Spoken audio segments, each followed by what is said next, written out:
사랑합니다 여러분. 큐티를 읽어드립니다. 윤환석 목사입니다. 반갑습니다. 잘 지내셨습니까?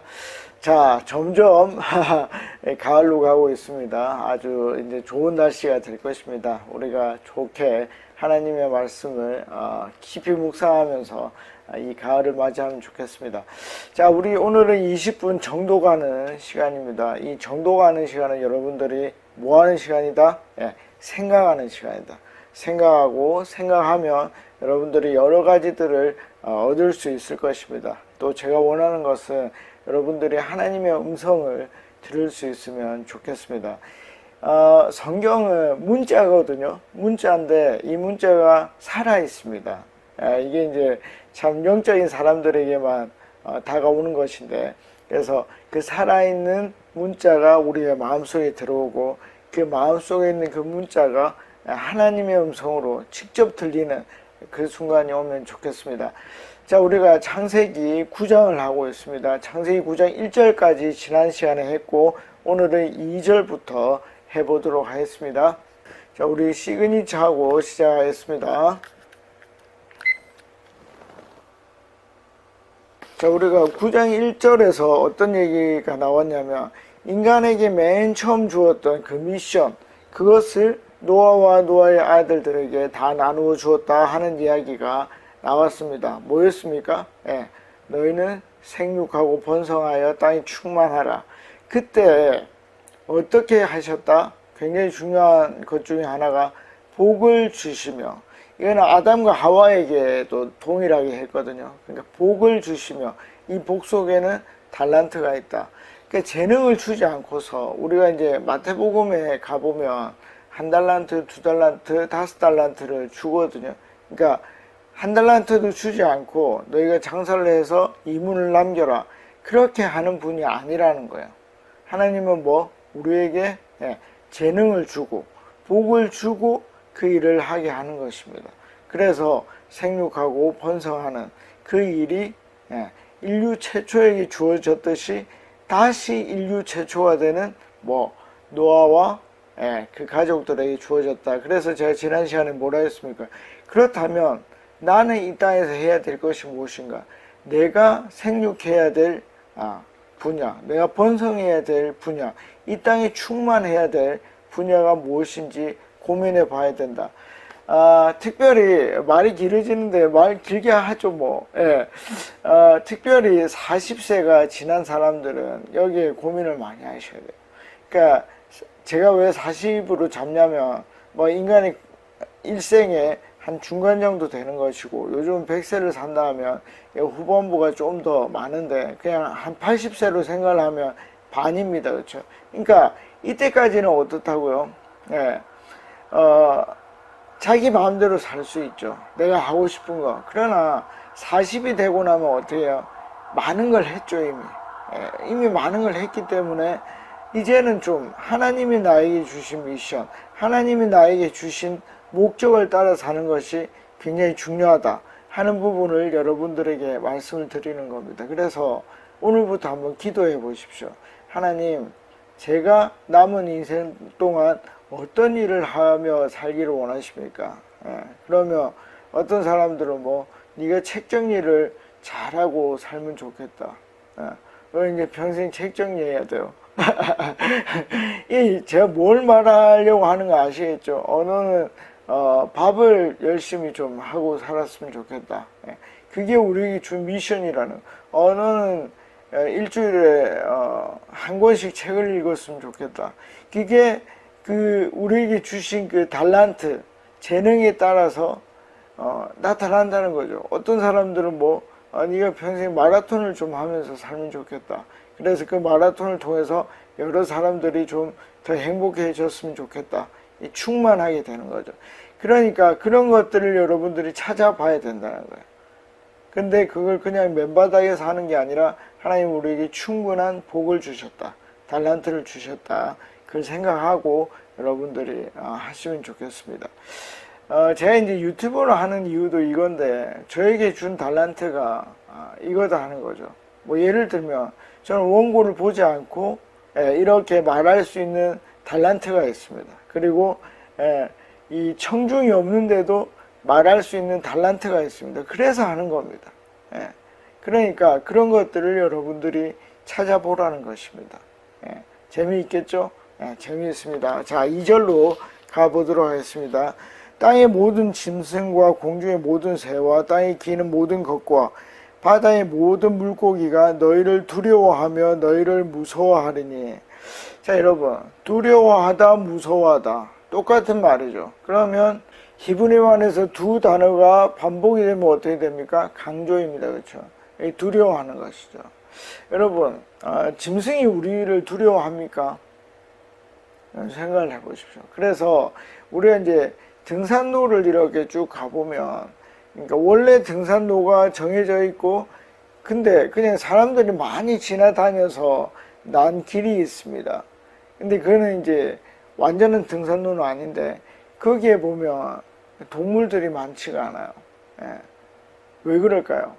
기본적으로 하나님이 그들에게 인간에 대한 두려움을 주었기 때문이에요.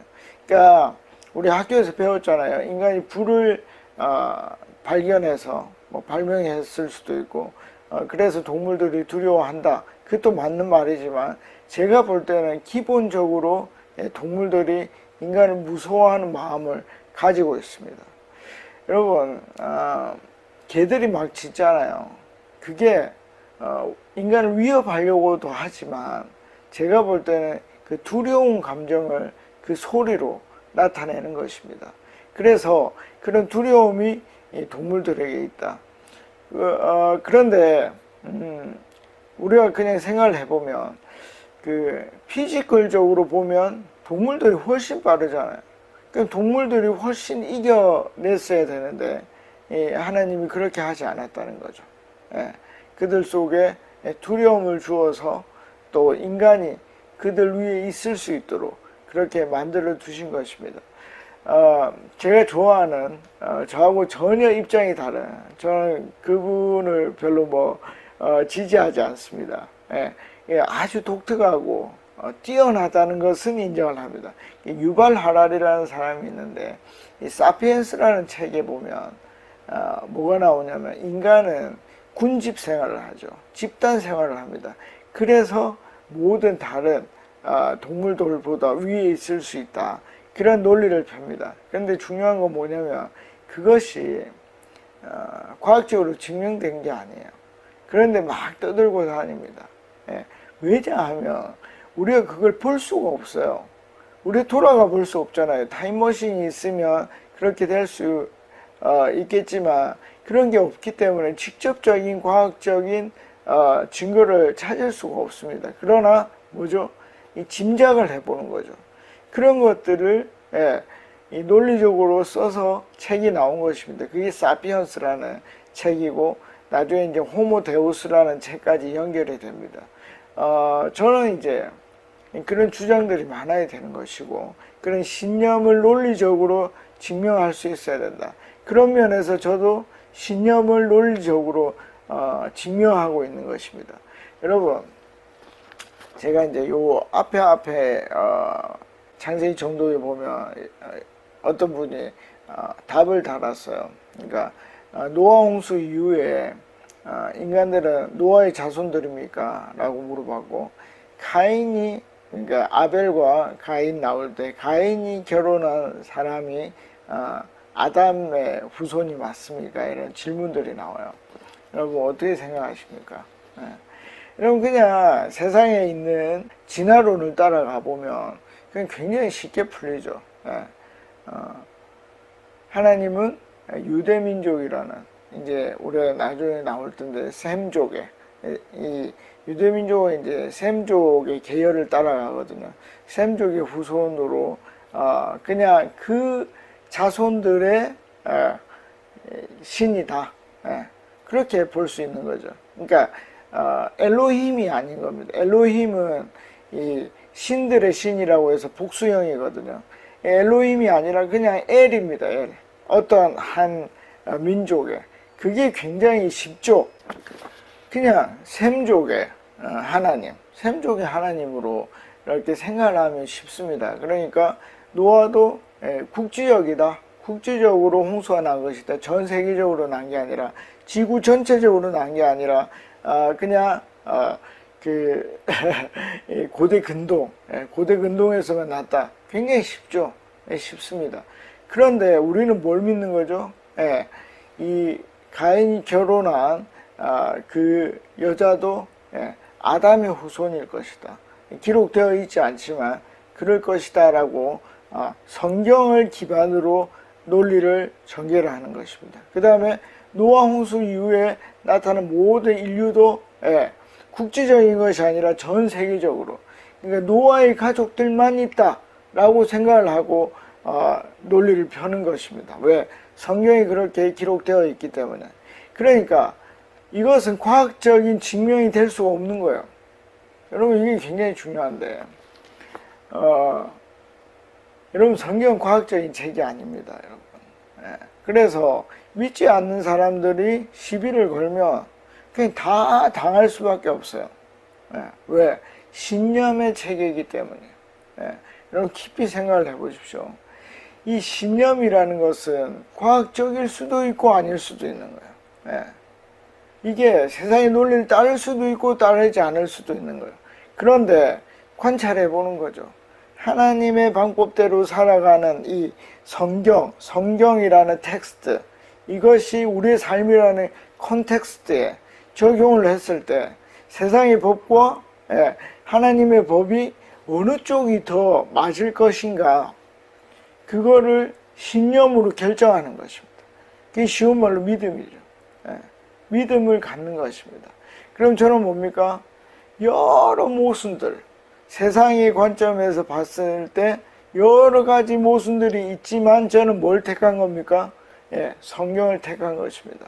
그리고 스스로 뭘 하는 거죠? 생각을 정지시키는 것입니다. 스탑, 그만, 이렇게 하는 것입니다. 왜? 내가 성경에서 드러나지 않는 부분 이상을 생각하지 않겠다 라고 결정을 하는 것입니다. 그러니까 어떻게 보면 세상적인 논리로 저에게 물어보는 사람에겐 저는 해줄 말이 없는 거예요. 왜? 이미 틀린 논리를 제가 말할 수밖에 없으니까. 왜냐하면 세상과 저의 논리는 완전히 다르기 때문이죠. 그러니까 여러분들이 그 혼란 속에서 생각을 해보는 겁니다. 나는 뭘 택할 것인가? 저는 하나님을 택한 겁니다. 그 신념 체계가 더 맞다고 생각을 한 거고, 유발 하라리는 뭐 일반적인 진화론을 따라 변화되는 그런 과정들, 그것이 사회론적 진화론도 될 수 있거든요. 그러니까 모든 세상도 진화적으로 변화해 간다 하는 것입니다. 그 신념 체계가 맞다고 생각을 하는 것입니다.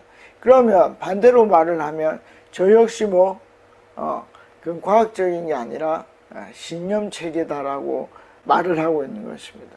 여러분, 제가 조금 더 나은 게 뭐냐면, 여러분, 유발 하라리는 자기 생각을 과학적이라고 생각을 하나 봐요. 그러나 그 한번 보십시오. 그 사피엔스에 나오는 전개되는 논리가 어떤 걸 근거로, 그러니까 인용하고 있는지. 우리 주석을 달잖아요.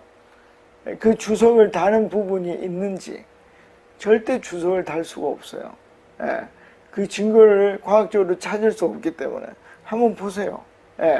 정말 있는지. 없을 겁니다.